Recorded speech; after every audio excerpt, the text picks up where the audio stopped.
እንደምን አረፈዳችሁ ክቡራን ተመልካቾቻችን በየሳምንቱ አርብ ከረፋዳ 4 ሰዓት ተኩል እስከ 5 ሰዓት ተኩል ድረስ በአንድ ርዕሰ ጉዳይ ውይይት የምናደርግበት ሳምንታዊ የሃሊግ የስፖርት የቀጥታ ስርጭት ከዚህ ሰዓት ጀምሮ ወደናንተ ወደ ተመልካቾች በሁሉም አማራጮች ይደርሳል። በአዲስ ሚዲያ ኔትወርክ አዲስ ቴሌቪዥን እንዲሁም ደግሞ በማህበራዊ ትስስር ገጻችን በሁለቱም አማራጮች በኤኤምኤን ስፖርትም እንዲሁም ደግሞ በአዲስ ሚዲያ ኔትወርክ በአማርኛም በእንግሊዘኛም በተጻፈው የቀጥታ ስርጭታችንን ታገኙታላችሁ። ዛሬ አንድ እንግዳ ጋብዘን የኢትዮጵያ ፕሪሚየር ሊግን እንዴት እናሻሽል አሸናፊ ብሔራዊ ቡድንስ እንዴት እንገንባ በሚለው ላይ ከአንድ እንግዳ ጋር ቆይታ የምናደርግ ይሆናል።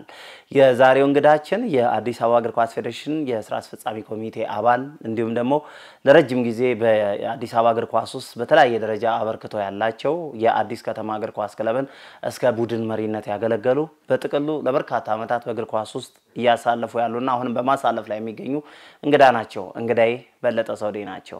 አቶ በለጠ እንኳን በደህና መጡ። እንኳን ደህና ቆያችሁ። እንግዲህ ታምራት አበራ የለቱ ያው የፕሮግራሙ መሪ ነኝ። በማስፈጸሙ በኩል ደግሞ አልማዝ አዳነ ፕሮግራሙን በጥራት ወደናንተ እንዲደርስ የበኩሏን ሚና ትወጣለች። አሁንም አብራችሁን ትቆዩ በአክብሮት እንጋብዛለን። አቶ በለጠ በድጋሚ እንኳን ደህና መጡ። እንኳን ደህና ቆያችሁ። በየትኛው ቀጥል አቶ አንቱ ይያልኩ ልቀጥል ወይስ ደግሞ በየትኛው ያስማማናል? ለስፖርት ቤት ያው እንደ ፈለከው መጥራት ይችላል። በጣም አሪፍ። እሺ እንደው በደንብ እንዲያመቸን በጣምም እንድንቀራረብ አንተ ይያልኩ ላውራና እንግዲህ ከተፈቀደልኝ በለጠ ማን ነው በኢትዮጵያ እግር ኳስ ውስጥ ያው ካሁን ቀደምም ለአዲስ ሚዲያ ኔትወርክም እንግዳ አይደለህም ብዙ የስፖርት ቤተሰቡ አንተን በደንብ ያውቃል። እንደው ግን እንደመነሻ እንዲሆነን በለጠና እግር ኳስ ምን ያህል አመት ይተዋወቃሉ? በጣም ረጅም በነገራችን ላይ እግር ኳስን እንግዲህ ከዛሬ 30 አመት በፊት ጀምሮ ነው እንግዲህ ወደ ስፖርት ዓለም ውስጥ የገባሁት። ብዙ ሰዎች ያው የሚያውቁት አሁን ቅርብ ጊዜ ነው። እኔ የመጀመሪያው የታክሲ ስፖርት ክለብ ሲባል ሰምታችሁ ከሆነ ነፍሱን ይማረውና እነ ሰብስቤ አሰልጣኝ በነበረው ጊዜ ብርሃኔ ፖዛ አሰልጣኝ በነበረ ጊዜ የታክሲን ስፖርት ክለብ ካቋቋሙት አንዱ እኔ ነበርኩ እዛ ክለብ ውስጥና ማቋቋም ብቻ ሳይሆን በቴክኒክነትም እዛ ውስጥ አገለግል የነበረና ከዛ በኋላ ነው እንግዲህ በስፖርት ውስጥ ወደ ደማችን እየሰረጸ ገባ። ከዛ በኋላ በዚህ ስፖርት ውስጥ ለረጅም አመት ማገልገል ቻልኩ። ከዛ ባለፈ ምናልባት ለማስታወስ ያህል ብዙዎች የሚያውቁኝ አዲስ ከተማ ክፍለ ከተማ ወጣቶች ማህበር በሚባልበት ጊዜ የመጀመሪያው የግል ቲሞች እንዲቋቋሙ ካደረጉት አንዱ ነኝ። በዛ ውስጥ ለምሳሌ የወንዶች እነ አሊ ረዲ ሁሉ ከቡና እንዳቆመ የተጫወተው እኛ ጋር መጥቶ ነው መጨረሻ አካባቢ ላይ። ከዛ ባለፈ የሴቶች እግር ኳስ በአዲስ አበባ ውስጥ በኢትዮጵያ ውስጥ እንዲስፋፋ ካደረጉ አንዱ ነኝ። ለምሳሌ አዲስ ከተማ ውስጥ እንደነሰናይት ቦጋለን የመጀመሪያው አዲስ ከተማን ወደዚህ እንዲመጡ ያደረጋቸው በዛ ውስጥ ይብዛም እንደው ላይሰንስን ባላሻሽለው የሴቶች ሁሉ አሰልጣኝ ሆኜ የሰራውባቸው ጊዜያቶች ነበሩ። የአዲስ ከተማ ክፍለ ከተማ ወጣቶች ማህበር ላይ ከነመሳይ በየነጋ እንደምክትልም አሁን የኢትዮ ኤሌክትሪክ አሰልጣኝ አሳምነው ገብረውል ጋራ ከነዚህ ጋራ የመስራት እድሉ ሁሉ የገጠመኝ ጊዜ ነበርና እንግዲህ ስፖርት ውስጥ በጣም በረጅምነት አገልግያለሁ። ከዛ መታወቀው በአመራርነት ደግሞ በጣም አሁንም እስቲ ድረስ በአመራር ውስጥ ነው እንግዲህ እየሰራው ያለውት የሚል ነገር አለኝና ለእግር ኳሱ በጣም ቅርብ ነኝ ብዬ አስባለሁ። እንደኔ ግን በኢትዮጵያ ውስጥ ካሉ ከየትኞቹ ማሰልጣኞች ጋራ በብዛት የመስራት እድሉን አጋጥሞኛል። በአመራርነትም በዛ ልክ ነውና በነገራችን ላይ ስፖርቱን ሲጀምር ምናልባት ብዙ ሰው ያውቀዋል ወደ ድሮ አይጥ ሜዳ የሚባል ታውቃለህ? አይጥ ሜዳ ወደ አዲሱ ገበያ ቶታል በላይ ዘለቀ ትምህርት ቤት እዛ ነው በቃ የጀመርኩት። የመጀመሪያ የጀመርኩት ስፖርት ከዛ ነው ተለከፌ አዲስ አበባ ስቴዲየም የደረስኩት ማለት ነው። ለዚህም ነው ዛሬ የጠራንበት ምክንያት አንተንም እንግዳ ያደረግንበት ምክንያት በእግር ኳስ ውስጥ ያለን ተሳትፎ መነሻ በማድረግ ነው። ታያለህ የኢትዮጵያን እግር ኳስ በጣም ፕሪሚየር ሊጉንም ታያዋለህ፣ በጣም የብሔራዊ ቡድኑንም ነገር ታያዋለህ። በጣም መለስ ስላርገህና አንተ እንደው በልጅነት ተጫወተበት የነበረው በሰፈር ላይ እግር ኳስን ታዘወትርበት የነበረው የዛን ጊዜን እስኪ የኢትዮጵያ ፕሪሚየር ሊግን እስኪ አስታውሰን። በነገራችን ላይ ወደ ኋላ ከተመለስክ እኔ በነሙልጌታ ከበደ ጊዜ የነበረውን ነገር ነው አስታውሳለሁ በደንብ። እነሙልጌታ ከበደ ምን ያህል ለክለባቸው እነ አሸናፊ በጋሻው የቡና ስፖርት ክለብ እና የራይል በነበሩ ጊዜ የማየቱን እድል በጣም ነበረኝ። አንድ ቀን ቀርቻ አላቅም ከስቴዲየም። በጣም በሚገርም ካታንጋ ላይ ታዋቂ ነኝ በነገራችን ላይ በተመልካችነትም ባስጨፋሪነትም ሁሉ አሳልፍ ያለው ብዙ በስፖርት ውስጥ እውነት ለመናገርና ያኔ የነበረውንና አሁን ስታስተያው አንድ አይደለም። ያኔ በትንሽ ገንዘብ ብዙ ረክተህ ትወጣለህ። ያኔ ስፖርተኞች ብዙ ባልተከፈላቸው ገንዘብ ግን ጥሩ ጨዋታ ተጫውተው ለማሊያቸው ፍቅር መስዋዕት ከፍለው የሚወጡበትን የምታይበት ሁኔታ አለ። ያልሸነፍነት በአይነትን እልህ ቁጭት የምታይባቸው ጊዜያቶች የነበሩበት ጊዜ ነበርና ያኔና አሁን ለምሳሌ አስታውሳለሁ የምስራቅ አፍሪካ ዋንጫ ኢትዮጵያ ውስጥ ተዘጋጅቶ የበላንበት ጊዜ ላይ እኔ እዛ አካል ነበርኩ አንዱ ተመልካችና ስቴዲየም እንኳን ሞልቶ የመብራት ፖል ላይ ወጥተን ያየንባቸው ጊዜያቶች ሁሉ ነበር። የነጋሽ ሰውነት ነፍሱን ይማረውና የናስራት ኃይሌ ቡድን በዛን ጊዜ ሁሉ የነበረውንና አሁን ስታስተያየው አሁን ከጨዋታው ምኑ ቀርሟል? ገንዘቡ ቀርሟል። እኔ እንደዛ ነው የምገምተው። አሁን ገንዘቡ አለ ግን ኳሱ ጋር የሚቀረን ነገር አለ እና ያን የነበረውን ነገር አሁን ካለው ጋር ለማመን መድረስ ይቻላል ከተሰራ እዛ ላይ ግን እዛ ላይ ለመድረስ ደግሞ ብዙ መድከም መልፋት የሚያስፈልግ ይመስለኛልና ያን የነበረውን ነገር ወደ ኋላ መለስ ብዙ ጊዜ አወራለሁ ከአንዳንድ ሰዎች ጋር ስንገናኝ በፊት አብረን በዚህ ስፖርት ውስጥ የቆየን ሰዎች ጋር ስናወራ እኔ በአሰልጣኝነት ዘመን አስራትን አይቼ ነው ወደ ስፖርት ውስጥ አንዱ የገባሁት። ያን ጊዜ አስራት ቅዱስ ጊዮርጊስን በሚያሰለጥንበት ጊዜ እሱን የማየት እድል አይቼ የሱን ሁኔታ በመከታተል ነው እንግዲህ እዚህ ስፖርት ውስጥ ገብተን የቀረነውና እንግዲህ ያኔና አሁን ማገናኘት ከባድ ነው ለኔ። አሁንስ ብሔራዊ ቡድኑን ታያዋለህ። አሁን የኢትዮጵያ ብሔራዊ ቡድን እንደምታውቀው ጅቡቲን እንኳን የሚያሸንፍ ብሔራዊ ቡድን መገንባት አልቻለም። እንዲሁ በቀደመው ጊዜ ላይ የኢትዮጵያን ተሞክሮ ይወስዱ የነበሩ ሀገራትና ብሔራዊ ቡድኖች አሁን የኢትዮጵያ አሸናፊ ሆነው መጥተዋል። የብሔራዊ ቡድኑ አሁንኛ ውጤቱን ተከታተለዋለህ? እከታተለዋለሁ። ምን መሰለህ ያው ሀገር ነው የሀገርህ ባንዲራ ነው ይዘው በየተለያየ ሀገር የሚዞሩት እነዚህ ብሔራዊ ቡድን ቀድሞ የነበረው ብሔራዊ ቅድም እንዳልኩ ነው ምንም በሌላቸው ነገር መስዋዕትነት የሚከፍል የብሔራዊ ቡድን የነበረበት ወቅት ነው። አሁን ያለው ብሔራዊ ቡድን ደግሞ እንዲህ ነው ብዬ ችግሩን ባልገልጽም ተደጋጋሚ ሰዎች ነው ወጣት ላይ አለመስራታችን እየጎዳን እንደሚመስለኝ ነው በኔ ትዝብት ውስጥ ያለው። በርካታ በዚህ አካባቢ ብዙ ወጣቶች አሉ። ብዙ ጊዜኛ ብሔራዊ ቡድን ላይ ትኩረት እያደረግን ያለነው ፕሪሚየር ሊጉ ላይ ያሉትን ተጫዋቾች ብቻ ነው። ወደ ብሔራዊ ሊግ ብትወርድ ወደ ከፍተኛ ሊግ ብትወል ለብሔራዊ ቡድን የሚጠቅሙ አሁን ካለው ውጤት በላይ ሊያመጡ የሚችሉ ልጆች እንዳሉ አስባለሁ። ስለዚህ አሁን ብሔራዊ ቡድናችን እኔ በደንብ እንደገና እንደ አዲስ መሰራት አለበት ብዬ አስባለሁ እኔ እንደሐሳብ። ምክንያቱም ተመሳሳይ ሰዎች ናቸው አሁንም እየተመረጡ እዚህ ውጤት ላይ የመጣ ያለውና በዚህ ላይ ተደጋጋሚ ወጥም የሆነ ብሔራዊ ቡድንም የለንም። አይተህ ከሆነ ዛሬ የነበረው ብሔራዊ ቡድን በሚቀጥለው ሲፈርስ ታያለህ። በሚቀጥለው የነበሩ ተጫዋቾች በሚቀጥለው ቀንሶ ታያቸዋለህ። ስለዚህ እዚህ ብሔራዊ ቡድን ላይ የበፊቱን ብሔራዊ ቡድን እንደነ ሙልጌታ ከበደ ታስታውስ እንደሆነ እኮ ያልገባ ጎል ገባ ብሎ ከመረብ እኮ አውጥቶ ለሀገራቸው ማሊያ እኮ ህዝብን አስጨፍረዋል እኮ። እንደዚህ አይነት መስዋዕት የሚከፍል ብሔራዊ ቡድን ነበር። ያንን ማምጣት መቻል አለብን የሚል ነገር ስላለኝ እኔ ብሔራዊ ቡድን የመከታተል በጣም በሚገርም ውጪ ላይ እንኳን ወጥተው ሲጫወቱ በመናገኛቸው አጋጣሚ ሶሻል ሚዲያዎች ሁሉ እንከታተላለንና አንዳንዴ ይሰማሃል ዲኒያም እዚህ ስፖርት ውስጥ ሆነን እንደው አንድ አገርን የሚያስጠራ ብሔራዊ ቡድን በዚህ ልክ እናጣለን ወይ? ከኛ በኋላ የመጡ እነ ጅቡቲ እንዳልከው እነ ደቡብ ሱዳንን ሌሎች ሀገሮች እኮ አሁን የተሻለ ደረጃ ላይ እየደረሱ ባሉበት ሰዓት ላይ ኢትዮጵያን የምታክል 120 ሚሊዮን ህዝብ አላት ተብሎ የሚታሰብ ሀገር 25 ተጫዋች ማፍራት አቅቷት ነው ወይ? በዚህ ልክ ከጊዜ ወደ ጊዜ ብሔራዊ ቡድናችን እየቀነሰ ውጤት እየጠፋ የመጣው ለምንድን ነው የሚለው ነገር እንደ አንድ የስፖርት ሰው ያስቆጫል። ስለዚህ በደንብ መሰራት አለበት ብዬ ደግሞ ይቻላል ማይቻል ነገር ከተሰራ እኮ ይቻላል። አሁን የተጀመሩ ነገሮች አሉ ለ29 ታዳጊዎች ላይ እየተሰራ ያለባቸው እነዚህን ይበልጥ ይዞ በደንብ አተኩሮ እስከ መጨረሻ ድረስ መሄድ መቻል። አንዳንድ ሀገር ለረጅም ጊዜ እኮ ውጤታቸው ሲጠፋ ምንድነው ያደረጉት? ቤታቸውን ዘጋ ያደረጉ ወጣቶች ላይ ትኩረት አድርገው በአንድ ስብስብ ውስጥ አሰልጣኝ አድርገውላቸው የዛሬ 5 ዓመት ይደርሱልናል ብለው እኮ የሚሰሩ ብሔራዊ ቡድኖች አሉ ሀገሮች አሉ። ስለዚህ እኛስ እዛ ላይ መድረስ አንችልም ወይ? ማድረግ አንችልም ወይ? ተመሳሳይ ፊት ተመሳሳይ ልጆች እያየን ውጤት ካልመጣ በጣም አስቸጋሪ ነውና በጣም ነው ማዝነው በብሔራዊ ቡድናችን ውጤት አዝናለሁ። የወንዶቹም ብቻ አይደለም ብዙ ሴቶች ባሉበትም አሁን የሴቶቻችንም ውጤት ከጊዜ ወደ ጊዜ እየጠፋ ነው። ምናልባት አሁን ቀጣይ ያለን ተስፋ የሴቶች ብሔራዊ ቡድን አሁን 180 ደቂቃ ቀረው የተባለው የብሔራዊ ቡድናችን ያለው እንደው በሱ ላይ የአፍሪካ ዋንጫ ያልፋል ብለን ተስፋ እናደርጋለን። ሌሎቹ ጋር ስታይቆ እዚህ በጠባብ ጎል ሳያገቡ ሳያሸንፉ ከሄዶ ብዙ ጎል እየገባብን እየመጣ ነው። በሴቶቻችን ይሄድ ደርሰን ነበር ብሔራዊ ቡድናችን አሁን የት ጋር ነው ያለነው? ሴቶች አልጠፉም። ግን መስራት ይጠይቃል። ከሰራን ማምጣት ይቻላል። ከተጋገዙ አሰልጣኞች አንዱ ለአንዱ ሳይመወቃቀስ ሳይሆን ሁሉም አሰልጣኞች ለአንዲት ሀገር ለአንዲት ብሔራዊ ቡድን አንዱ ለአንዱ ከተመካከረ የተሻለ ብሔራዊ ቡድን የማይሰራበት ሀገር የለም። ሌሎች ሀገር እኮ ያየን ነው። በቅርቡ የመድን ጨዋታ ጊዜ አይቻለሁ። ለአንድ ክለብ እኮ 8 10 አሰልጣኝ ሁሉ አይተናል እኮ ሲመጡ። እኛ ጋር እኮ 3 ወይ 2 አሰልጣኝ ይዘን ነው እየሰራን ያለን። ስለዚህ መሻሻል አለበት ሁሉ ነገር። በክለብ ደረጃ እንግዲህ አስበው 8 እና 10 ስታፍ ይዘው ብሔራዊ ቡድን የሚያሰለጥኑ አይተናል። ስለዚህ እኛ ጋር ይሄንን ለምንድን ነው ማንሰራው? ምን አተን ነው የሚለው ነገር በጣም ያስቆጫል። እንደኔ እንደ አንድ ስፖርት ሰው ያስቆጨኛል። ፕሪሚየር ሊጋችንን እስኪ እናንሳው።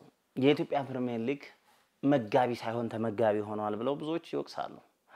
የፕሪሚየር ሊጉ የተሳታፊ ክለቦች ቁጥር ከጊዜ ወደ ጊዜ እየጨመረ መጥቶ ታላላቆቹ ሀገራት ማኔጅ ማድረግ ታላላቆቹ ሀገራት መምራት ባልቻሉበት በ20 ክለቦች መካከል ነው ፕሪሚየር ሊጋችን እየተካሄደ ያለው። ይሄ የእግር ኳሳችንን የጥራት ደረጃ ያወርደዋል፣ ማኔጅመንታችንን ይፈትነዋል ብለው ብዙዎች ይሞግታሉ። የኢትዮጵያ ፕሪሚየር ሊግ ከትናንት እስከ ዛሬ እንዴት ነው የምታየው? ቅድም ብያለሁ። ከዛሬ 15 ዓመት በፊት ከዛሬ 10 ዓመት በፊት የነበሩ ክለቦቻችን ያሉበትን ደረጃ ማየት ነው። አሁን ቁጥሩ እየሰፋ ነው። 20 የፕሪሚየር ሊግ በጣም ከባድ ነው። ጥራት አሁን የኢትዮጵያ እግር ኳስ ፌዴሬሽን ጥራት ላይ እሰራለሁ፣ ጥራት ላይ እየሰራው ነው። ላይሰንስ ክፍል አቋቁሟል። በዚህ ያንዳንዱን ነገር እያየው አስተካክላለሁ ብሏል። ነገር ከጊዜ ወደ ጊዜ ግን የክለቦች ቁጥር አይተኮነ በፕሪሚየር ሊጉ ላይ እየሰፋ ነው እየመጣ ያለው። ዘንድሮን እንውሰድ 20 የፕሪሚየር ሊግ ቡድኖች ናቸው የሚሳተፉት። ከዚህ ቁጥር ደግሞ በብዛት የተነሳ በሁለት ምድብ ተደርጓል። ይሄን ስትመለከተው እንደገና ወደ ኋላ ነው እየተመለስን ያለ ነው።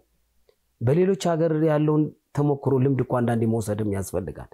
እኛ ሀገር አሁን 20 ቡድን በፕሪሚየር ሊግ ላይ ማሳተፍ ማለት ብዙ ሜዳዎች በሌሉ በአንድ ቦታ ተቀምጦ በሚወዳደር ያውም ደርሶ መልስ ጨዋታ በሌለበት ይሄ ሁሉ ቁጥር መስፋት እኔ ጥራትን ያመጣል ብዬ አላምንም። እውነት ለመናገር ጥራት ላይ እንስራ ከተባለ በጣም ቁጥሮቹ አነስተኛ ሆነው አቅማቸውን ይበልጥ ከዚህ በላይ እንዲያጎለብቱ ያደረግን ካልሄድን በስተቀር አሁን ያለው ሁኔታ እኔ አሁን በሚቀጥለው ዓመት ላይ ጨምር ምን ዋስተናለን? አሁን ባለፈው ወረዱ የተባሉ ቲሞች መልሰው እዛው ቀጠሉ።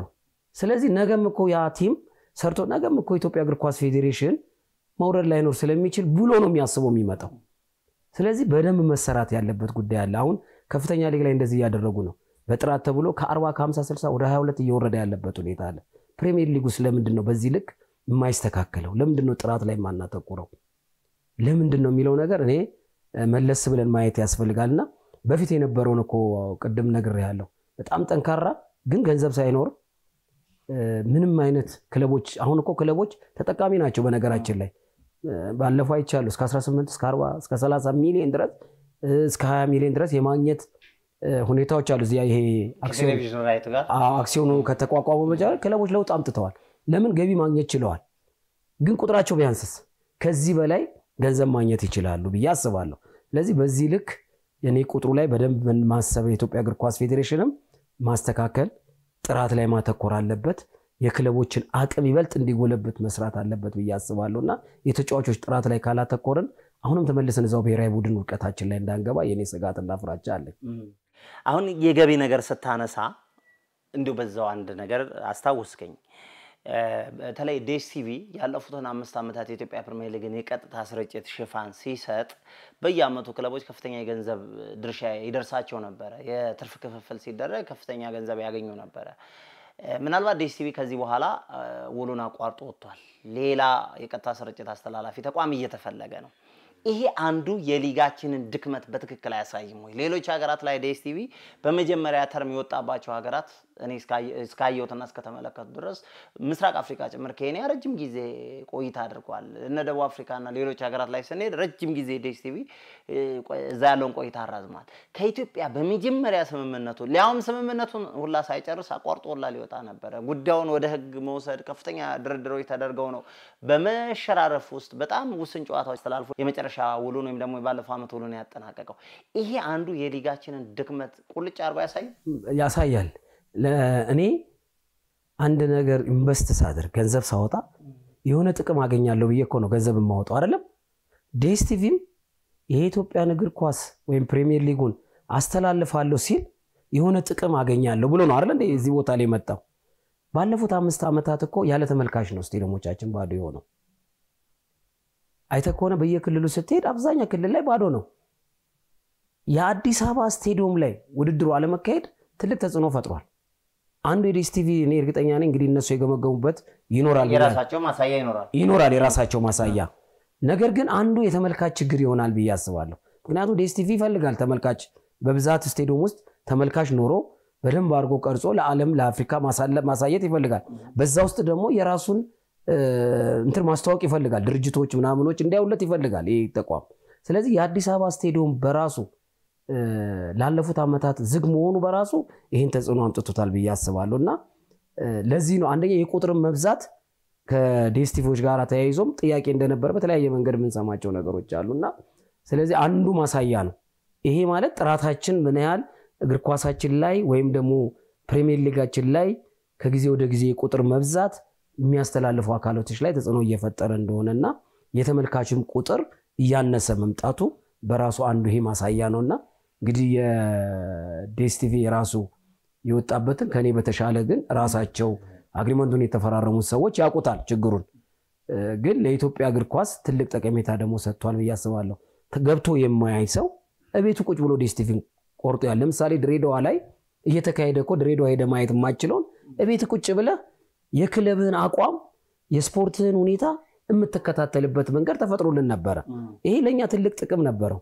እንግዲህ ወደፊት ይሄ ይኖራል አይኖርም አላቅም፣ ግን እንደሚኖር ተስፋ አደርጋለሁ ከሌሎች ሚዲያዎች ጋራ። ስለዚህ ይሄ አንዱ ትልቅ ችግር ነው። እዚህ ላይ በደንብ መስራት ይጠበቅበታል የአክሲዮን ማህበሩም ኢትዮጵያ እግር ኳስ ፌዴሬሽንም።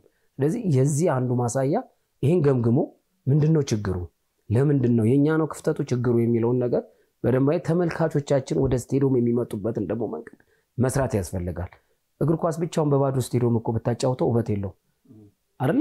ይበልጥ ተመልካቾቻችን ግን ገብተው ቢያደምቁት ግን ውድድሩም በዛ ልክ እየደመቀ የሚመጣበት ሁኔታ ይኖራል የሚል እምነት አለኝና ለዛ ነው። ጥሩ እንቀጥል። ምናልባት ችግሮች ሲፈጠሩ የኢትዮጵያ እግር ኳስ ከጊዜ ወደ ጊዜ እየወረደ ሲመጣ አሸናፊ ብሔራዊ ቡድን መገንባት ሲያቅተን የሊጋችን ደረጃ እየወረደ ሲሄድ ብዙዎች ጣታቸውን ወደ ብሔራዊ ፌዴሬሽኑ ይቀስራሉ ወይም ደግሞ የኢትዮጵያ እግር ኳስ ፌዴሬሽን ተጠያቂ ሲያደርጉ እንመለከታለን። የኢትዮጵያ እግር ኳስ ፌዴሬሽን ደግሞ ወደ ክልሎች ነገሩን ሲያወርድ እንመለከታለን። ክልሎች እንግዲህ ክልሎች ካለን ደግሞ አዲስ አበባ ከተማ አስተዳደር አንዱ ነውና አንተ ደግሞ እዛው ስላለበት ክልሎችስ እንደው በኢትዮጵያ እግር ኳስ ላለማደግ ለሊጋችን አለመሻሻል ለአሸናፊ ብሔራዊ ቡድን ግንባታ እንደዚህ አይነት ደካማ ብሔራዊ ቡድን እንዲኖረን አንደኛ ተጠያቂ ሊሆኑ አይችልም? ያው ውጤት ሲጠፋ ሁሉም ጣት መቀሰሩ አይቀርም። እኔ የኢትዮጵያ እግር ኳስ ፌዴሬሽን ነው የውጤት ብሔራዊ ቡድን መጥፋት ችግር ብዬ ደግሞ አላምንም በሪከት። ምክንያቱም ፌዴሬሽኖች የራሳቸው አሰራር አመራር ሰጪዎች ናቸው። ክለቦች ያዘጋጁላቸውን ተጫዋቾች ናቸው አይደል? ብሔራዊ ቡድን የኢትዮጵያ እግር ኳስ ፌዴሬሽን ምንድነው የሚያደርገው? ዋና አሰልጣኝ ምክትል አሰልጣኝ ወይ ስታፉን ማቋቋም ነው። ያን ስታፍ ካቋቋመ በኋላ ያ የተቋቋመው አሰልጣኝ ደግሞ ሄዶ የሚመርጠው ከክለቦች ነው አይደል? ስለዚህ ክለቦቹ ላይ ያሉትን ተጫዋቾች ነው ይሄ አካል የሚመርጠው እንጂ እዛ ያለው አመራር ሄዶ እከሌ ብሎ ወይ አሰልጥን ወይ እከሌ ብሎ አይጠራም። ክልሎች ግን የድሮ ክልሎች ናቸው የእግር ኳስ ፌዴሬሽን ናቸው ብዬ ደግሞ አላም። ለምሳሌ አዲስ አበባን እንውሰድ። ከጊዜ ወደ ጊዜ እኮ የአዲስ አበባ ሊግ እየቀነሰ ነው። አዲስ አበባ ላይ የሚወዳደሩ የትኛው ነው? በፊት እኮ የነበረው ሊግ እኮ አዲስ አበባ ላይ እንዴት ጥሩ የነበረ ከዚህ በተሻለ የተወሰደ እኮ ኢትዮጵያ እግር ኳስ ፌዴሬሽን ማን ነው የክለቦች መታያ የሆኑበት ወቅት ነበር። ብዙ ተጫዋቾች የወጡት ከአዲስ አበባ ነው። አሁን ክልሎች በጥራት ላይ እየሰሩ አይደሉም። የክልሎች በጥራት ክለብ ላይ አለመስራታቸው አለማደራጀታቸው የኢትዮጵያ እግር ኳስ ፌዴሬሽንን እንዲዳከም አንዱ መንስኤ ናቸው ብዬ አስባለሁ። ከራሴ ክልል ስነሳ እኛ እኮ እናወዳድራለን። የተወዳደሩት የምናወዳድራቸውን ክለቦች እኮ በደንብ እናቃቸዋለን። ዛሬ ተቋቁሞ ነገ የሚፈርሱ ናቸው። ዛሬ የመጣ ተጫዋች ነገ አታገኘው። ክፍያ የሌላቸው ሌላ መተኪያ የሌላቸው በጥቂት ሰፈር ውስጥ ተቋቁሞ መተው ውድድር ውስጥ የሚገቡ ክለቦች ናቸው። ስለዚህ ክልሎች ላይም ትክክል ነው። ክልሎች እየሰራን አይደለም። እስኪ እንደው በጣም ወደ 11 12 ክልል አለን ተብለናል። ከ12ቱ ስንቱ ክልል ነው በዚህ ላይ እየሰራ ያለው? ቋሚ ውድድር ጊዜ ያስቀምጦ ክልሎች እየሰሩ ያሉት የትኞቹ ናቸው? ከ3 ከ4 አይበልጡ ብንቆጥራቸው። አንዳንዶቹ ክልሎች የት ነው ያሉት? ለምሳሌ አዲስ አበባ የእግር ኳስ መፍለቂያ ትባል ነበር። ብዙ ተጫዋቾች የወጡባት ነው። አሁን አዲስ አበባ የት ነው ያለው? በዚህ ልክ የብሔራዊ ቡድን ውስጥ ብንቆጥር 3 እና 4 ተጫዋች የአዲስ አበባ ልጅ አናገኝም። ስለዚህ ያለ መስራታችንን ነው የሚያሳየው። ድሬዳዋን እንውሰድ። በጣም ታዋቂ ለብሔራዊ ቡድናችን የሚጠቅሙ ተጫዋቾችን ያፈራ የነበረው ድሬዳዋ አሁን ላይ የት ነው ያለው? እያፈራ ነው ወይ? ይህም መገምገም አለበት። አንደኛ አለመቀራረብ ነው። የኢትዮጵያ እግር ኳስ ፌዴሬሽን ከክልሎች ጋር መቀራረብ መስራት መቻል አለበት። የኢትዮጵያ እግር ኳስ ፌዴሬሽን ክልሎችንም ድጋፍ ማድረግ አለበት። አቅማቸው እንዲጠናከሩ ማድረግ አለበት። አሁን አንድ የተጀመረ ነገር አለ፣ ጥሩ ደስ የሚል ነገር። ከ17 ዓመት በታች ለየክልሉ ተሰጥቷል። አሁን ቢያንስ በአቅራቢያቸው በአካባቢያቸው እንዲጫወቱ ለየክልል ሰጥቷል። አሁን ለ29 እየመረጠ ያለው ከነዚህ ተጫዋቾች ላይ ነው፣ ከነዚህ ታዳጊዎች ላይ ነው። እንግዲህ በቀጣይ ይሆናል አይሆንም ሌላ ጉዳይ ሆኖ ከ20 ዓመት በታችም ኢትዮጵያ እያወዳደረ ያለውን ውድድር ወደ የክልሉ ያመጣል። ያን ጊዜ ሲመጣ ክልል ላይ ጠንካራ ስራ ይሰራል። ጠንካራ ተጫዋቾች መፍራት ይቻላል። ለብሔራዊ ቡድን የሚሆኑ ተጫዋቾችን በቀላሉ ማፍራት የምንችልበት ሁኔታ ይፈጠራል። ግን በዚህ ልክ ግን ለብሔራዊ ቡድንም እንበለው ለክለቦችም እነዚህ አሁን ፕሪሚየር ሊግ የሚወዳደሩ እስከ ታች ድረስ ወርደው ተጫዋቾች ያሉ ወይ? ምልመላው ትክክል ነው? ምርጫው ላይ ምልመላው ላይ እየሰራን ነው ወይ? አሁን በቅርቡ እያየን ነው። ከብሔራዊ ሊግ ከከፍተኛ ሊግ ወደ ፕሪሚየር ሊግ እየገቡ ነው። እነዚህ ልጆች ከየትም አልመጡም፣ እታይ ስለተሰራባቸው ነው። ስለዚህ የምልመላ ሁኔታችንን እስከ ታችኛው ድረስ መውረድ መቻል አለበት። ያን ሲሆን የተሻለ ብቃት ያላቸው ተጫዋቾች ማግኘት ይቻላል። ትናንት እያየን ነው። ጊዮርጊስ ጋር አጥቂው ልጅ ጎል ያገባው ልጅ ከየት ነው የመጣው? እዚሁ ከከፍተኛ ሊግ ላይ መጥቶ ነው አይደል እንደዛ እየተጫወተ። እና ኢትዮጵያ ቡና እኮ የወሰዷቸው ልጆች እኮ ከታችኛው ዲቪዚዮን ነው እኮ። ለምን ቢያንስ መልማዮችን እየላኩ ተጫዋቾችን እንዲያው እየተደረገ ሌሎችም ክለቦች በዚህ ልክ ማድረግ አለበት። የብሔራዊ ቡድን አሰልጣኞቻችን እስከ ታች ድረስ መውረድ አለባቸው። በተለምዶ ብቻ መምረጥ አይደለም። እነከሌ ሁሌ ስም አይተኮነ ተደጋጋሚ ስም ነው የምታየው። እስከ ታች ከወረድን መልመላችንን ካጠናከርን ክልሎችን ካገዘን እኔ ናሽናል ብሔራዊ ቡድናችን ከዚህ በላይ ጠንካራ ይሆናል የሚል እምነት አለኝ። የኢትዮጵያ እግር ኳስ ፌዴሬሽን እንደ ፓይለት የሚወስዳቸው ፕሮጀክቶች አሉ። አንዱ በተለይ ከሲዳማና ከአዲስ አበባ እግር ኳስ ፌዴሬሽን ጋር በታዳጊ ውድድር ላይ ሰራዋለሁ ብለው ከፍተኛ በጀት የያዘበት ነበር። ከምን ደረሰ? እንግዲህ እየሰራን ነው። እውነት ለመናገር በጣም ለውጥ አምጥቷል። አሁን ሐዋሳ ላይ ማጠቃለያ እየተካሄደ ነው። እንግዲህ ኦልሞስት የቀዳሚውን ወድ የኢትዮጵያ ንግድ ባንክና ወላይታ ዲቻ ይመስለኛል ለዋንጫ የደረሱት። ስለዚህ እሱን እንግዲህ አዲስ አበባ እግር ኳስ ፌዴሬሽንም በደንብ በትኩረት ሰው መድቦ እየሰራባቸው ያለው ነው። ለውጥም እያየንበት ነው። በእኛ እንደ አዲስ አበባ ላይ የኢትዮጵያ እግር ኳስ ፌዴሬሽን ድጋፍ ያደርግልናል። በገንዘብም በማቴሪያልም ድጋፍ ያደርጋል። የሕክምና ባለሙያዎችንም ልኮ በደንብ ወጣቶቹ ትክክል ነው ወይ በእድሜያቸው ነው ወይ ተመለመሉት የሚለውን እየተመለከተ ድጋፍ እያደረገልን ነው። በእኛ በኩል እንግዲህ ባለፈው 3 ፖይንት ነው ሻምፒዮና የሆነው። ውድድራችንን በደመቀ ሁኔታ አጠናቀናል። ግን እዛ ውስጥ ተስፋ ሰጪ ወጣቶች አሉ። እኔ ስጋቴ እነዚህ ልጆች እንዳይበተኑ የኔ ስጋት አሁን እኛም ይሄ ነው። ከምን ደረሰ ስንል የእናንተ ውድድር መጠናቀቁን ሳይሆን መሸጋገሩ ላይ ነው። ዋናው ዓላማ በዚህ ውድድሮች ለክለብ ለታዳጊ ብሔራዊ ቡድን እስከ ዋናው ቡድን ባለው ሽግግሩ ጤናማ እንዲሆንና በትክክልም የተመረጡ ተጫዋቾች ነገ ለሀገር ግልጋሎት እንዲሰጡ ታስበው ነው። እሱ ከምን ደረሰ ነው? አሁን እንግዲህ ያለበትን ደረጃ ማላቅም ምልመላ እስከ 40 ልጅ ከአዲስ አበባ ተመልምሏል። ለዚህ ለቀድም ስለነበረው ለ2029 ተብሎ ምልመላ ተካሂዷል። ከዛ ውስጥ እየቀነሱ አሁን አካዳሚ አሰልጣኝ ተመድቦ ወደዛ እየገቡ ነው እየተባለ ነው ያለው። አሁን ያለበትን ደረጃ ባናቅም ግን በእኛ በኩል ግን እስከ 40 ድረስ በተለይ እንደ አዲስ አበባ ሲዳማ ክልል ላይም እንደዛው ተደርጓል። እነዚህ ተጫዋቾች ኦልሬዲ መልምለው የኢትዮጵያ እግር ኳስ ፌዴሬሽን የተሻሉ ናቸው የሚላቸውን አሰባስቦ በአካዳሚ ይዞ አሰልጣኝ ቀጥሮ ሊያሰራ ያለበት ሁኔታ አለ። እንደኛም እንደ አዲስ አበባ እንግዲህ እነዚህ ልጆች ሊስት አላቸው። በደንብ ሊስት አድርገን ይዘናል። አንዱ የት ገባ የታደገ የት ክለብ ላይ ሄደ ወይ አልሄደ የሚለውን መረጃ እንግዲህ በቀጣይ በደንብ ለቅመን የምንይዝበት ሁኔታ ስለሚኖር ግን ለአገራችን ለብሔራዊ ቡድን የሚጠቅሙ ተጫዋቾችን ግን ማየት የቻልንበት ውድድር እንደሆነ እርግጠኛ ነኝ። አሁን ማጠቃለያው ፕሮግራም እየተካሄደ ነው። እንግዲህ ቀጣይ እነዚህ ተጫዋቾች በአንድ ቦታ ተሰባስበው የኢትዮጵያ እግር ኳስ ፌዴሬሽን ትኩረት ሰጥቷል። በእነዚህ እንግዲህ ብዙ የኢትዮጵያ እግር ኳስ ፌዴሬሽን በዚህ አጋጣሚም ምክንያቱም የበፊቱ ስላላዋጣው አዲስ ሲስተም መዘርጋት አለብኝ ብሎ ከውጭም ባለሙያ መጥቷል። አሁን ከውጭም ባለሙያ አምጥቶ እነዚህ ልጆች ወደ ማሰልጠኛ ገብተው ቅድም ስለው የነበሩ በሌሎች ሀገር ላይ እንደሚደረገው ሁሉ እነዚህ ልጆች ነገ ለብሔራዊ ቡድን ተስፋ ይሰጣሉ የሚል እምነት አለ። በኔ በኩል ባየዋቸው አቅም ባየዋቸው ችሎታ በመንሰማቸው መረጃ እኛ ዳኞቻችን እኮ ይነግሩናል ሲያጫውቱ ኧረ ዛሬ እኮ ከሌና ከሌና ጫወትን ምን አይነት ተአምረኛ ተጫዋች አየን እያሉ ነው።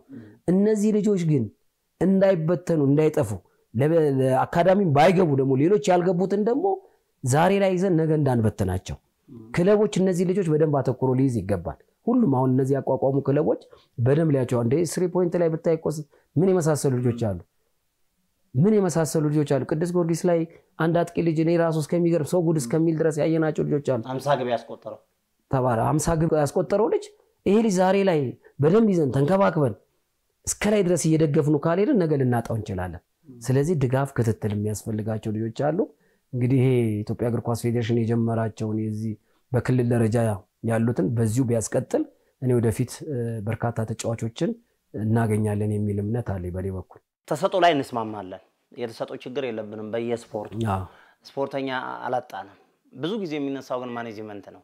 እስኪ አንድ በማሳያነት እንጥቀስ። አንተም እዛ አካባቢ በደንብ ታውቀዋለህ ብዬ በኢትዮጵያ ውስጥ የትኞቹም ክለቦች የመንግስት ናቸው፣ ባለ በጀት ናቸው፣ በመንግስት ድጎማና በመንግስት ወጪ የሚተዳደሩ ናቸው። እንግዲህ የምታውቀው ነው በጣም ውስን ክለቦች ካልሆኑ በስተቀር እነሱንም ለመጥቀስ እንቸገራለን። ወደ 100% የተጠጋ ስለሆነ ኢትዮጵያ ክለቦችን የሚያስተዳድረው መንግስት ነው። ይሄ ሲሆን ደግሞ አንዳንዴ አማተሮች እጃቸው ጣልቃ ያስገባሉ ተብሎ ይነሳል። በክለብ በተለይ የክለብ የበላይ ጠባቂዎች የክለብ ፕሬዝዳንቶች የከተማ ከንቲባዎች ይሆናሉ። ወደ ክልሎች ስንሄድ ማለት ነው። ወደ ክልሎች ስንሄድ እንደዚህ አይነት ነገር ይታያል።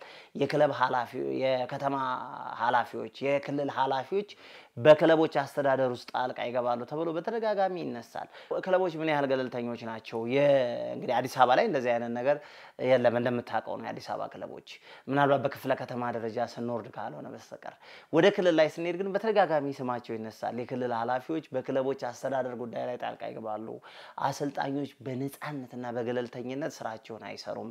አንዳንዴ በተጫዋቾች ምርጫ በተጫዋቾች አሰላለፍ ጭምር በአንድ ወቅት አንድ አሰልጣኝ እዚሁ እኛ ላይ በነበረው የቀጥታ ስርጭት ላይ ይሄን ተጫዋች ከማስፈረም ወይንም ደግሞ ስራህን ምረጥ ተብዬ በጣም እድሜው የገፋ ተጫዋችን እኔ አላስፈረምም ብዬ ሁላ ክለብ ለቅቄያለሁ የሚል አይነት አስተያየት እስከመስጠት የደረሰ አሰልጣኝን አስታውሳለሁና አሰልጣኞች ምን ያህል በነፃነት ስራቸውን ይሰራሉ?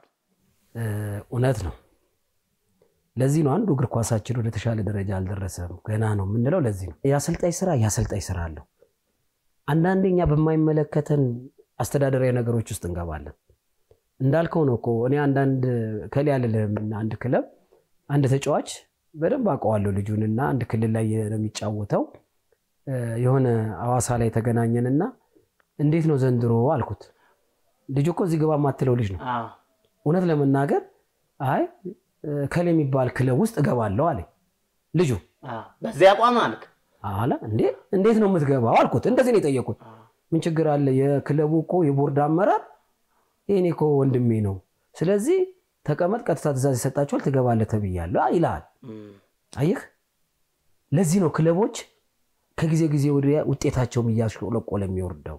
ስለዚህ ምን ጊዜ ማመራር ስትሆን ነፃነት ልትሰጥ ይገባል። አሰልጣኞች አንተ ቆጥረ የሰጠውን ቆጥረ ነው መቀበል ያለብህ። በቃ በዚህ መልኩ ዘንድሮ ይሄንን እንፈልጋለሁ፣ በሚቀጥለው አመት ይሄንን እንፈልጋለሁ፣ በቃ ሰጠህ እዚህ ጋር።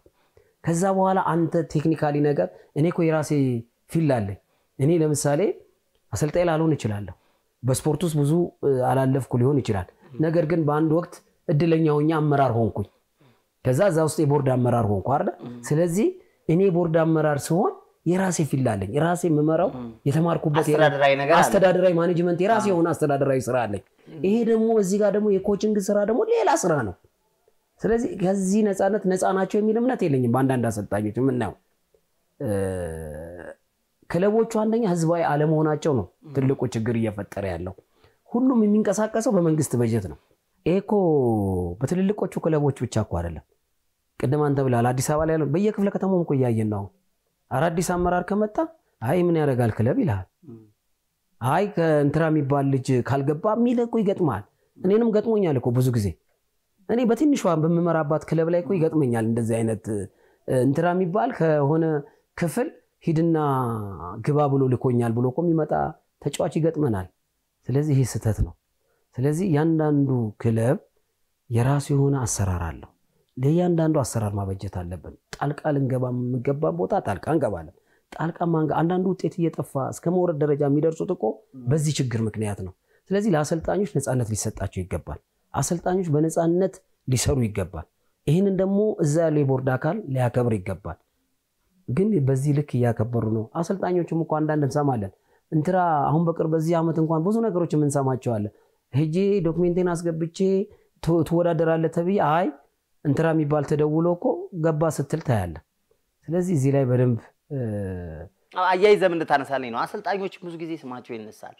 አንዳንድ አሰልጣኞች ከተጫዋቾች ድርሻ እየተቀበሉ ሁላ የሚያስገባሉ ይሄ በዘመድ አዝማድ በማን በኩል ነው የመጣው ሁላ ይባላል በተጨባጭ ሰምቻለሁ ማን ነው የላከ አሰልጣኞች ጋር ስትሄድ ማን ነው የላከ ልክ እኔ ባዘጋጀሁት ኔትወርክ መስመር እናልኝ እንትናን አውራውና ከሱ ጋር ጨርስና እኔ ጋና የሚሉ ሁሉ አሰልጣኞች አሉ ብለው ብዙዎች ተጫዋቾች ያንሳል ይኖራል እኔ አይኖርም ብዬ አልደመድም በዛ ልክ ደግሞ ጥሩ የሆኑ ደግሞ አሰልጣኞች አሉ ሁሉንም አሰልጣኝ እንዲነው ብሎ ሞቀስ አይችልም ማቃቸው አሰልጣኞች ስላሉ ነው እውነት አንዳንድ አሰልጣኞች ተጫዋች መጥቶ ከየት ነው የመጣው እንትራ የሚባል ደላላ ልኮ እኔ በደላላ ሊዝም ተመለስ የሚልም አሰልጣኞች ገጥሞኛል እውነት ለመናገር ራሴ አይቼ ታይተክ ተሞክረህ ጥሩ ኮንክ ይዛለው ከዛ ውጭ ሊዝም የሚሉ አሰልጣኞችም አሉ አንዳንድ አሰልጣኞች ሲታሙ እንሰማለን ግን በትክክለኛ ላይ የሆነ ነገር ደግሞ እንዲነው ብለም በነገራችን ላይ ስፖርተኛ ተጫዋች እኮ ለወሬ ቅርብ ነው ይሄን ታውቃለህ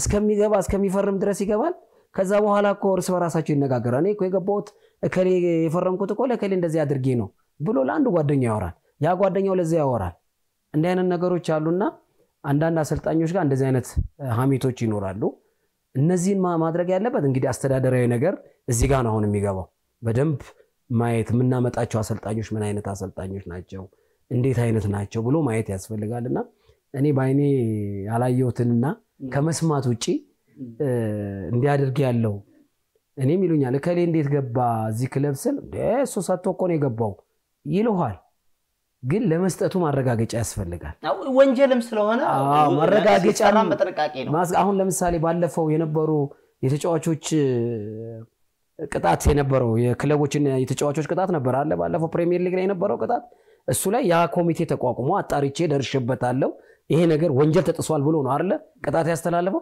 እንዲህ አይነት ነገሮች በደንብ ተጠናክረው ሊቀጥሉ ይገባል ያው በርግጥ በየጊዜው ከቴክኖሎጂ ጋር ነገሮች ሊቀያየሩ ይችላሉ ቢቀያየርም ግን እንዲህ አይነት ነገር ለጊዜው በማስረጃ መረጃ ስለማታገኝ ተብሏል ብለ ከማለት ውጪ ይሄ ነገር ወንዶቹ ጋር ብቻ ቆራ አሁን ሴቶቹ ጋርም አለ እየተባለ ነው ሴቶቹ ጋርም ተሰማለቁ ሴቶቹ ጋርም ስትጠይቃቸው እንደው ሰጥቼ እንኳን ብታስገባኝ ይለዋል እኮ ስለዚህ ይሄንን አሰልጣኞች ቆም ብለው ተነጋግረው እንደ አይነት ነገሮች ካሉ እርስ በራሳቸው ተወቃቅሰው ከምንም በላይ ስም ይበልጣል ከምንም በላይ እኮ ያንተ ሙያ ይበልጣል አንዳንድ አሰልጣኞችን እኮ የበፊቶቹ ዋለኞቹና አሰልጣኝ ለምን እንደምናደንቃቸው በወቅቱ ምንም ነገር ስማቸው ስለማይነሳ ለምን አሁን ላይ ይነሳል የሚለውን ነገር አሰልጣኞች በደንብ ማየት ያስፈልጋል ግን ተወሰኑ መጥፎ እንዳሉ ጥሩ አሰልጣኞችም አሉ ግን ሲባል ከመስማት ውጪ በማስረጃ የምታየው ነገር ስለሌለ በጣም አስቸጋሪ ነው እንዲህ ብለ ለመናገር በጣም ይከብዳልና በተለያየ ሚዲያዎች ቆን ሰማለን አንዳንዱ እኮ በግልጽ የሚናገርም እንሰማለን ልክ ተጫውቶ ልክ ጫማውን ሲሰቅል እኮ ሚዲያ ላይ ገብቶ እኔ እኮ እንዲህ አድርጌ ነበር የሚል አካል አለ ገብቷል ስለዚህ ይሄን ከምንም ብሎ አይደለም ያለች ማስረጃ ሊኖረው ይችላል ስለዚህ ከዚህ ነገር ላይ አሰልጣኞቻችን ለክለባችን ታማኝ መሆን አለበት ለብሔራዊ ቡድን ታማኝ መሆን አለበት አሰልጣኝ ብዬ አምናለሁ ሙያ ነውና ትልቅ ከበሬታ ሙያ ያለው ስራ ነው አሁን ገንዘቡ አድርጓል አሁን አብዛኞቹ ቅድም ብለዋል አብዛኞቻቸው እኮ የመንግስት ቲሞች ናቸው ከሁለትና ከሶስት የግል ቲም እኮ አይበልጥም አሁን ኢትዮጵያ ውስጥ ያለው አይደል አጠቃላይ ካሉን ክለቦች ነገ ተነስቶ የአንድ ክልል መንግስት ኖ በጀት አልመደብም በቃ አልፈልግም ቢል እኮ ክለቡ ፈረሰ አልፈረሰ ቆመ እኮ በቃ የሚተማመንበት ቋሚ የገቢ ምንጭ የለው የሚተማመንበት የደጋፊ መሰረት የለው የሚተማመንበት ስፖንሰር የለው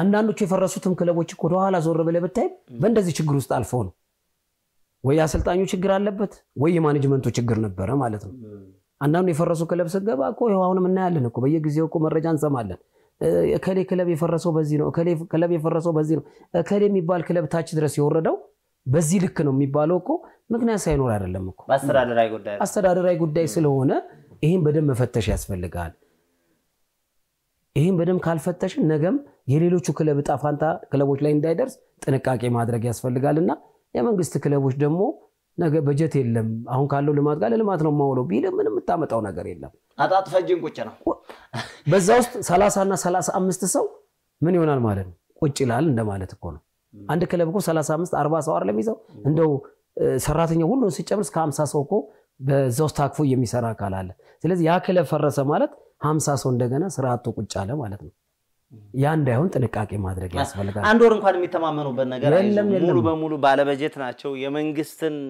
ካዝና የሚጠባበቁ ናቸው በቅርብ ጊዜ አንድ ነገር ሰማው አንተ ምን ያህል እንደሰማህ አላውቅም 1 ሚሊዮን ብር አንድ ተጫዋች ጠየቀ የሚል እንደው መረጃ ሲንከባለል ተመለከትኩ አንተ አንድ ተጫዋች ወራይ ደሞዝ ከፍተኛው ምን ያህል ሰምታል አረ ከ1 ሚሊዮን በላይ ነው የማቀው አንድ ተጫዋች 3 ሚሊዮን ድረስ ጠይቋል ሲባል ሰምቻለሁ ቦር አዎ እንዴ እኔ ይሄ በርኬት ነው የሚመጣው ብለህ ቆራ ሰምታያለ ተሰማለህ በነገራችን ላይ ይከፈላቸው ነው አይከፈላቸው አይደለም አሁን ያለበት ሊጋችን ደረጃ ይሄን ያለ ያስከፍላሉ ይብለህ ነው ማየት ያለበት ከአፍሪካ በነገራችን ላይ ከአፍሪካ ሶስተኛ ውድ ከፋይ ሊግ ነው እስከ 350 ሺህ ብር ድረስ ወራይ ደሞዝ የሚጠይቅ ተጫዋች እንዳለ እኮ እንሰማለን አይደል እስከ 400 ሺህ ብር 600 ሺህ ብር ድረስ የሚጠይቅ ተጫዋች አለ እንደው አሁን ይሄ መመሪያና አዋጅ በቅርቡ የወጣው ሁሉን ነገር ያዛደር ይሄ በነገራችን ላይ እኔ የምደግፈው መመሪያ ነው ያውም ኢትዮጵያ እግር ኳስ ፌዴሬሽን ያወጣው ከአክሲዮኑ ጋር ሆኖ የዚህን ያህል በጀት አታልፍም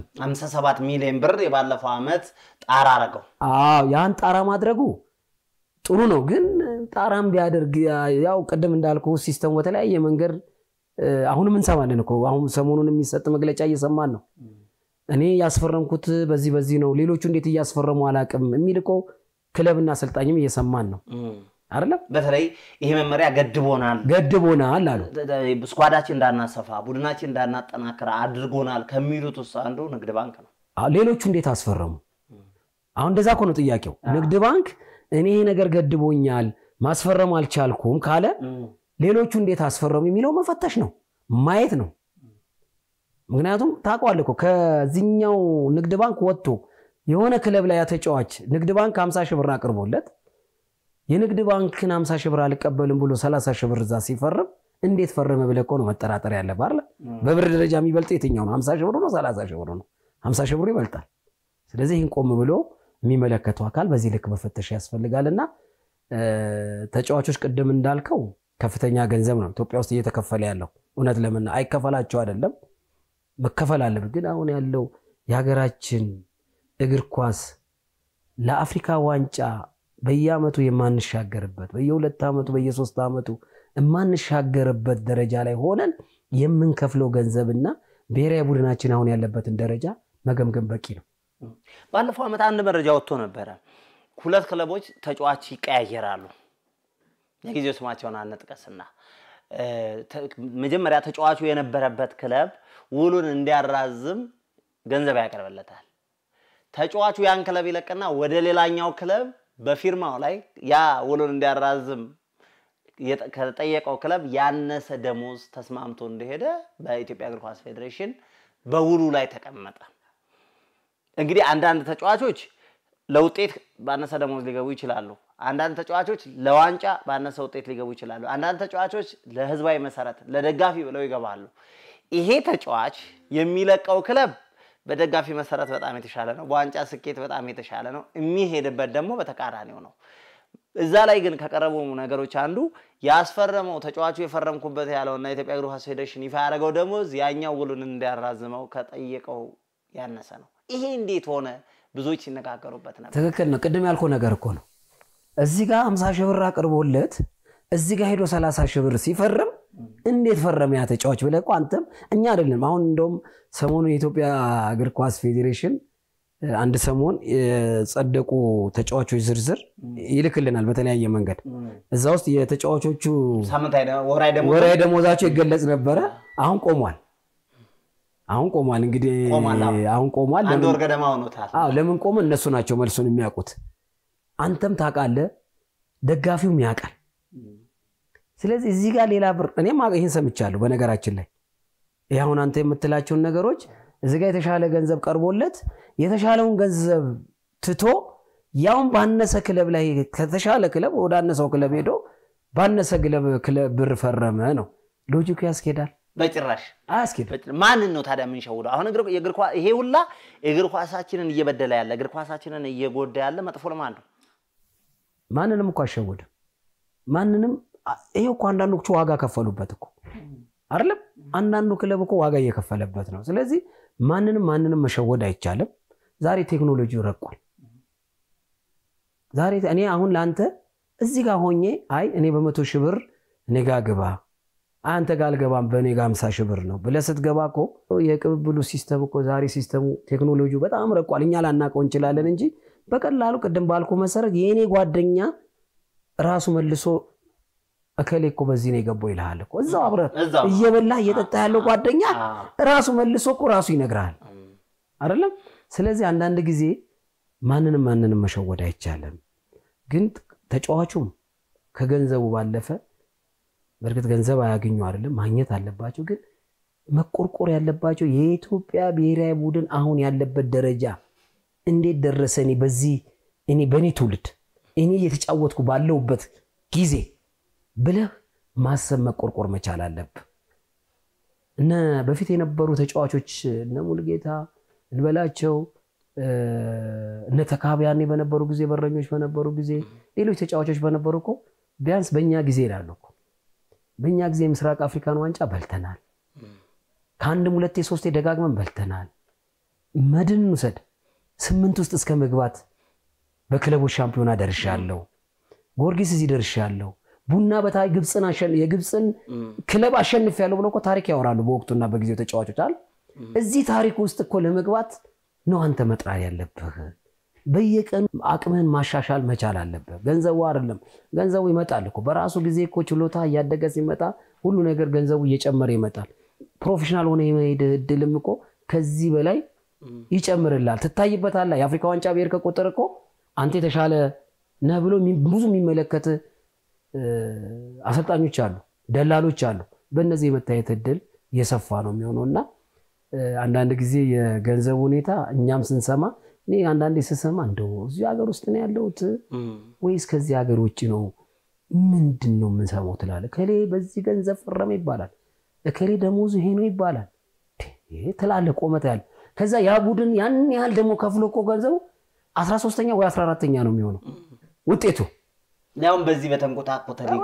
እዛ ውስጥ ሆነ ያውም ባልተመቻቸ ነገር ያውም ባልተመቻቸ ሜዳ ባልተመቻቸ ስቴዲየም ባልተመቻቸ ሁኔታ ውስጥ እየተጫወትክ እዚህ ደረጃ ላይ ደረሰ ሲባል ያው እንደ ስፖርት ቤተሰብ ታዝናለህ እንደ ስፖርት አይደለም እኛም ይታዘበናል እኮ ስፖርት ውስጥ የሌለ ሰው እኮ ይታዘባል እኮ ይታዘባል ስለዚህ ይሄንን እንግዲህ ወደፊት በእርግጠኝነት የኢትዮጵያ እግር ኳስ ፌዴሬሽንም አክሲዮን ማህበሩም የቦርዱ እንደሚያስተካክሉት ተስፋ አለኝ አንዳንድ የጀመሯቸው ነገሮች እንዳሉ አቃለው ይበልጥ የኢትዮጵያ እግር ኳስ ከየት ወዴት የሚለውን ነገር ወደፊት የተሻለ ነገር እንደሚያመጡ አመራሮቹ ተስፋ አለን ግን እሱ ብቻ ሳይሆን ከክልሎች ጋር ደግሞ ተቀራርቦ መስራት አለባቸው የተራርቀን ያለነውን ነገር ቀረብ ተደርጎ ከክልሎች ጋር እንዴት በጋራ እንስራ እንዴት ለስፖርት ውጤት እናምጣ እንዴት ብሔራዊ ቡድናችንን ወደፊት እናሻግረው የሚለው የምክክር መድረኮች ማዘጋጀት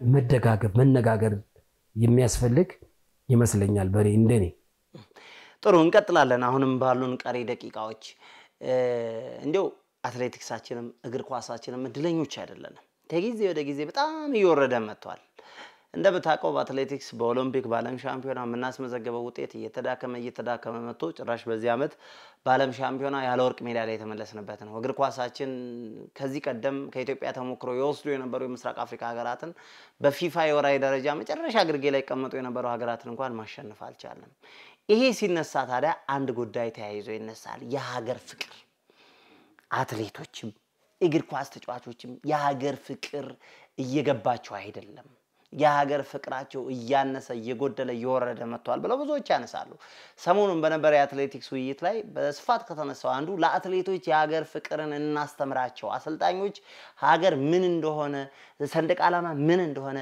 ብሔራዊ መዝሙር ምን እንደሆነ እናሳያቸው የሚል በስፋት ተነስቷል በተመሳሳይ በኢትዮጵያ እግር ኳስ ውስጥም በኢትዮጵያ አትሌቲክስ በሐኪምነት የሚታወቁት ዶክተር አያሌው ጥላሁን በአንድ ወቅት ሱዳን ወይ ደግሞ ኬንያ ላይ በተደረገ ወጣቶች ጨዋታ ላይ አንድ ወጣት ተጫዋች ታሟል ብለ ጻፍልኝ እንዳልገባ እንዳልሰለፍ ታሟል ብለ ጻፍልኝ አለኝ ምን አይነት ጊዜ ላይ ደረስን ያሉት ድሮ እኔ ቋሚ ገባለሁ ጦርነትና ጻብ ነበር የምንመለከተው አሁን ደግሞ ታሟል ብለ ጻፍልኝና ከጨዋታ ውጪ ልሁን የሚጠይቅ መጥቷል ምን አይነት ጊዜ ነው ብለው ሲያማርሩ ተመለከትኩ አንተ አሁን ላይ ያለው ብሔራዊ ቡድን ተጫዋቾች የሀገር ስሜት የሰንደቅ ዓላማ ስሜት የብሔራዊ ቡድን ስሜት አላቸው ለብሔራዊ ቡድን የሚያስፈልገውን ስነ ምግባር የተላበሱ ናቸው እኔ እውነት ነገርን ካልክ አሁን ያለው ብሔራዊ ቡድን በየትኛው እኛኮ እነሱ ውድድር ውስጥ ሆኖ ነው እየተጫወቱ ነው እየሮጡ ነው አይደል እኛኮ በአጋጣሚ መንገድ እየተራመርክ አንድ ባንዲራ የኢትዮጵያ ባንዲራ እየወረደ መዝሙር ቢዘመር አንተ ቆመህ እኮ ታለቅሳለህ የሀገር ፍቅር ስሜት ውስጥ ስላለ ደሙ ስላለ እኔ አሁን ብዙ ጊዜ ወደ ድሬዳዋ ሲሄድ 12 ሰዓት ሲሆን መንገዱ ሁሉ ይዘጋጋል ባንዲራ ሲሆን ማንንም ሰው አያልፍም ያን ጊዜ ቆመህ እኮ ውስጥህ የሚቆረቁር ነገር አለ የሚሰማ ስሜት አለ አሁን በዛ ልክ እየተሰማቸው አይመስለኝ ከአገር ፍቅር ይልቅ ወደ ገንዘቡ አድልተዋል ነው ያልኩ ያለው ይሄ ደግሞ የመጣው ምንድነው ከልጅነታቸው ጀምሮ አለመስራታችን ነው ችግሩ የሀገር ፍቅርን ስሜት ባንደር 15 ባንደር 17 ከዛ ይያል ከታች ጀምረ በደንብ ስለ ሀገር ፍቅር ጎን ለጎን ከጨዋታው ጎን ለጎን ባንዲራ ማለት ምን ማለት ነው የለበስከው ማሊያ 120 ሚሊዮንን ህዝብ እንደሚወክል በደንብ ማወቅ መቻል አለባቸው 120 ሚሊዮን ያሁን እየጠፋ ነው በቃ ተሸነፍ እንዴ በሩጫው እኮ ሰሞኑን አየንኩ ያምናቀው እነሱ ኬንያን ከኋላ አድርገው ከፊት ሲገቡ ኮምበራችን ብድግ ብለን ተነስተን አብረንም ባያለቀስን የነበርንባቸው ጊዜያቶችን እኮ ወደኋላ እናቃለን በዛ ሰዓት ቴሌቪዥኑ ማይከፍት ኳስ ማያውቀው ሰው እኮ ቴሌቪዥን ይከፍታል የሀገር ፍቅር ሩጫ ሲኖር ብሔራዊ ቡድናችን አሁን እኮ ብሔራዊ ቡድን ሲጫወት ቆይ አንዴ ብሔራዊ ቡድን ዛሬ አይ ምን ያደርጋል ለመሸነፍ ይላል እኮ ሰው ስለዚህ የሀገር ፍቅር ስሜትን ከትምህርት ቤት ፕሮጀክት አለመኖር ድሮ ትምህርት ቤት ላይ ነበር ብዙ ውድድሮች የሚካሄዱት ስለዚህ ከዛ ተነስተን በደንብ የሀገር ፍቅር ስሜት ላይ በደንብ መስራት ያለብን ይመስለኛልና ይሄ ሀገር ፍቅር ስሜት ደግሞ ለማምጣት የሁሉም ርብርብ ያስፈልጋል አሰልጣኙ ተጫዋቹ አመራሩ እኔ ኢትዮጵያን የምታክል ትልቅ ሀገር የምታክል ይወከልኩ በአደባባይ ላይ ለሱ መክፈል ያለብኝን መስዋዕት መክፈል አለብኝ ማለት መቻል አለብን ይሄ አሁን አንተ ያልከው በብሔራዊ ቡድን በተለያየ አይደለም በክለብ ደረጃም እኮ አንድ ተጫዋች ከፈረመ በኋላ እኮ ለረጅም አመት ተጎድቻለሁ ብሎ እኮ የሚቀመጣል ብዙ የሚቀመጣል እንደዚህ አይነት ጋር እኔም ክለብ አመራር ሆኜ የሚጠፉም አሉ ቡድን መሪዎች ተጫዋቾች ገንዘብ ተቀበለው ተቀበለው ይጠፋሉ እኔ ቡድን መሪ ሆኜ ገጥሞኛል አንድ ተጫዋች ፈርሞ አንድ ጨዋታ አልተጫወተም ክልል አብሮን ሄደ በየጊዜው ታምም ያለው ነው የሚለው ልክ ትሬኒንጉ ላይ ችግር የለበትም ወደ ጌም ልንገባ ስንል ብሽሽት ይላል እዛ ስናይ 3 4 5 6 ጨዋታ ላይ ሁሉም አይሰለፍበት ጊዜ ገጥሞናል ከዛ ምንድነው ያደረግነው መሸኘት ነው ይሄ ልጅ ያለብን ብለን ተነጋገርን ያን ደግሞ ስታረግ ደግሞ ህግና ስርዓት ተጠብቅ ይላል ኢትዮጵያ እግር ኳስ ፌዴሬሽን ደግሞ ውሉ ራሱ መሻሻል አለበት ከሚሉት ነው ባይዘው ምነግር ውሉ አንድ አመት አስፈርም ይላል አንድ አመት ሙሉ ጠብቀው ይላል ልጁ አመት ሙሉ እኮ ሲቀልድብ ነው የሚከርመው እኮ ተጫዋቹ ተቀለባለ ልጁ ደሞዝ እየከፈልክ ምን አይነት ሰው ነው አንድ ብር ስትቆርጥ ክስ ይመሰርታል አመት ሙሉ ያን ልጅ እኮ ስትቀልብ ነው የምትከርመው ስለዚህ አንዳንዴ ይሄ ራሱ መሻሻል አለበት በቃ አመት ልክ እስከሚፈርም ድረስ ያለው ልምምጥ ያለው ሁኔታ ከባድ ነው ልክ ፈርሞ ከጨረሰ በኋላ ወረቀቷን ይዞ ወደ ቤቱ ሄደ አለቀ በቃ ከዛ በኋላ አንተ ነህ ስቃይ ነው የምትበላው አንተ ነህ መከራህን የምታየው ስለዚህ እንደነዚህ አይነት የሀገር ፍቅርም ሆነ እንደዚህ ጉዳት ያለባቸው ለሀገር በቃ ስሜት እኔ እንደኛ እኮ ለምንሰራበት መስሪያ ቤት እኮ ውጤት እንዲያመጣ እኮ ትለፋለህ ትደግማለህ እኮ ለምን እሱ እኔ የምሰራበት መስሪያ ቤት ውጤት ሲያመጣ እኮ ነው የተሻለ ደሞዝ ማገኘው የተሻለ ለውጥ ማመጣው ጎሽ የምባለው የምመሰገነው ያኔ ህዝብ የሚያከብረኝም ውጤት ሳመጣ ነው የሚለውን ነገር እያንዳንዱ ተጫዋች በዚህ ልክ ማወቅ አለ አሰልጣኙ የሚከበረው እኮ ውጤት ሲመጣ ነው ተጫዋቹ ውጤት ሲመጣ ነው ዛሬ አይተኮን የብሔራዊ ቡድናችን ተጫዋቾች ህይወታቸው ባለፈ ጊዜ እንዴት ነው ህዝቡ የሚሆነው የኋላውን ታሪክ እያየኮ ነው አላየም ትናንት በሳዳት እያየን እኮ ነው ለምንድን ነው በቃ በፊት አስጨብጭቦናል ቁጭ ብድግ ወንበራችን አድርጎናል እነ ሙሉጌታ ከበደ ወንበራችን ቁጭ ብድግ አድርገውናል እነማን የነ ገብረመድህን አይሌ ዘመን ግን ገብረመድህን ጊዜ ያንን ቁጭ ብድግ ያ የነበረው የሀገር ፍቅር ስሜት ከብር በላይ ለሀገር ፍቅር ስሜት ብሔራዊ ቡድን እኮ ለመመረጥ ማታደርገው ፋይት ነበር እንዴ መስዋዕት ትከፍላለህ እኮ ብሔራዊ ቡድን የመጨረሻ ግብ መመረጥ አለብኝ ብለህ እኮ የምታደርጋቸው አሁን አለ ወያ የለም እኮ ስለዚህ ይሄን በደንብ ከታች ጀምሮ እየሰራን ከመጣን በጋራ ለከሌ የምትሰጠው ድርሻ አይደለም ለከሌ የምትለው አይደለም ክልሎችን በዚህ ደረጃ መስራት አለባቸው እዛም ያለው ኢትዮጵያ እግር ኳስ ፌዴሬሽን መስራት አለበት ክለቦች መስራት አለባቸው አመራሮች አገር ፍቅር ስሜት እንዲመጣ መጀመሪያ ክለብ ላይ በራሱ ለክለብ ታማኝና መስዋዕት ከሆንክ ወደ ናሽናል ስቴዲየም አትቸገርም ለምን ክለብ ላይ ተዋላ የቡናን ማሊያ ለብሶ ሲገባ የጊዮርጊስን ማሊያ ለብሶ ሲገባ ምን ያህል ተመልካች ለሱ ከበሬታና ለሱ ቆሞ እንደሚያጨበጭብለት ስለሚያቅ ይበልጥ ደግሞ ናሽናል ቲም ተመርጬ ቢሄድ 120 ሚሊዮን ቆሞ ያጨበጭብልኛል የሚል እምነት በውስጥ መያዝ መቻል አለበት እኔ እንደዛ ነው ማስበው ጥሩ ያጠቃለለን እንሂድ ለረጅም ጊዜ በአዲስ አበባ ስቴዲየም ዝግ ነበር እድሳት ላይ ነበር እንደምታውቀው አሁን እንግዲህ በእናንተ ፊት አውራሪነት በሲቲ ካፑ የአዲስ አበባ ስቴዲየም ተሟሽቷል በደጋፊ ፊት ጨዋታ ወደ ማድረግ መጥቷል የኢትዮጵያ ፕሪሚየር ሊግ ደግሞ አሁን ከዚያ ዓመት ጀምሮ ወደ አዲስ አበባ ይመለሳል እንደምታውቀው በተለይ ኢትዮጵያ ብሔራዊ ቡድንም የኢትዮጵያ ፕሪሚየር ሊግም ድምቀት የነበሩት ደጋፊዎች ናቸው ኢትዮጵያ ከ31 ዓመት በኋላ ለአፍሪካ ዋንጫ ስታልፍ እኮ ለሊት ሙሉ ስቴዲየም ያደረ ተመልካች ነበር ታስታውሳለህ አሁን ኢትዮጵያ ብሔራዊ ቡድን ጨዋታ እንዳለው ሁላ የሚያውቀው ሰው በጣም ውስን እየሆነ መጥቷል ስለዚህ አዲስ አበባ ስቴዲየም ለውድድር ክፍት መሆኑ ፕሪሚየር ሊግ ወደ አዲስ አበባ መምጣቱ የኢትዮጵያ ሊጋችንን ትንሽም ቢሆን ይጠግነዋል በእርግጠኝነት የብሔራዊ ቡድናችንንም የክለቦቻችንንም በፊት የነበረው ፍላጎትና ስሜት ይጨምራል ብዬ አስባለሁ ቅድም እንዳልኩ ነው በተመልካች ስትጫወትና ያለ ተመልካች ስትጫወት እኩል አይደለም እኩል ስሜቱ አይመጣም በተመልካች ስትጫወት ሞራሉ አለ ምኑ አለ ስለዚህ የአዲስ አበባ ስቴዲየም ከ5 ዓመት በኋላ አሁን በተጀመረው በአዲስ አበባ ሲቲ ካፕ በመጀመሩ ለውጥ ይመጣል ብዬ አስባለሁ ግን የሚጎላቸው ስቴዲየሙ ለተጫዋቾች ምቹ መሆን አለባቸው መስተካከል ያለባቸው እንዳለ ሆኖ ለዚህ ማሳያው ተመልካቹ ተስፋ ቆርጧል እውነት ነገረኝ ካልክ ኳስ እንዳለ ሁሉ አሁን ረስቶታል ይሄው በዚህ ሰሞኑን እኮ ያየን ነው አዲስ አበባ ሲቲ ካፕ ላይ ድሮ ጊዮርጊስ አለው ከተባለ ካፍ እስከ እንትራለን እጥም የሚለው ቡና አለ ከተባለ ስቴዲየሙ ይበቃ ነበር እንዴ አሁን ተስፋ የቆረጠ በቃ በእግር ኳሱም በቃ ምን ረስቶታል ናሽናል ቲሙም ይኖረውም አይኖረውም እየረሳ ነው አበበ ቢቂላ ላይ ስንት ተመልካች ነው ያየ ያለው ብሔራዊ ቡድን ጨዋታ ሲኖረው ስቴዲየሙ ይሞላል እንዴ አይሞላም እኮ በጣም ጥቂት ሰዎች ናቸው ያየ ያለው ስለዚህ የአዲስ አበባ ስቴዲየም እኔ መከፈቱ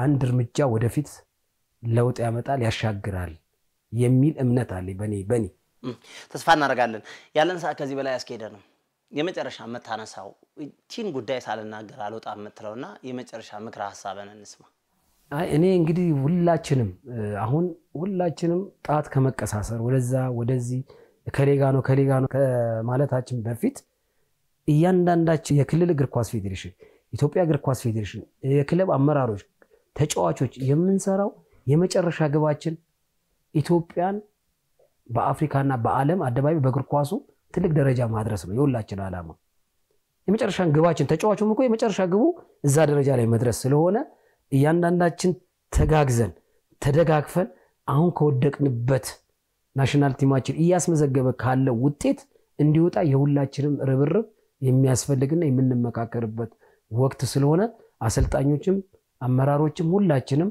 ለዚህ ስራ ተጠያቂ ነገ የምንሆነው ሁላችንም ስለሆነን በጋራ ብንሰራ የተሻለ ውጤት ይመጣልና በጋራ ተጋግዘን ተደጋግፈን እንስራ የሚል መልእክት ነው የማስተላልፈው። በጣም አድርጌ አመሰግናለሁ። ረጅም ጊዜ በእግር ኳስ ውስጥ ያሳለፍከው አሁንም እግር ኳስ ውስጥ ያለህበት በተለይ የዚህ ዓመቱ የሲቲ ካፕ ውድድር ወደ ቀድሞ ዝናውና ወደ ቀድሞ ደረጃው እንዲመለስ እየሰራ የምትገኝ በአዲስ አበባ እግር ኳስ ፌዴሬሽን ውስጥ እንዲሁ በስራ አስፈጻሚ ውስጥ ያገለገልክ ያለ ባለሙያ ነበለጠ ዘውዴ ይሄን የመሰለ ቆይታ ስላደረግን በጣም አድርገን እናመሰግናለን። በቀጣይም ያንተን ማብራሪያና ያንተን እይታ በፈለግን ቁጥር ትብብር እንደማይለየን ተስፋ እናደርጋለን። እኔም በፈለጋችሁ ጊዜ ለመምጣት ዝግጁ ነኝ።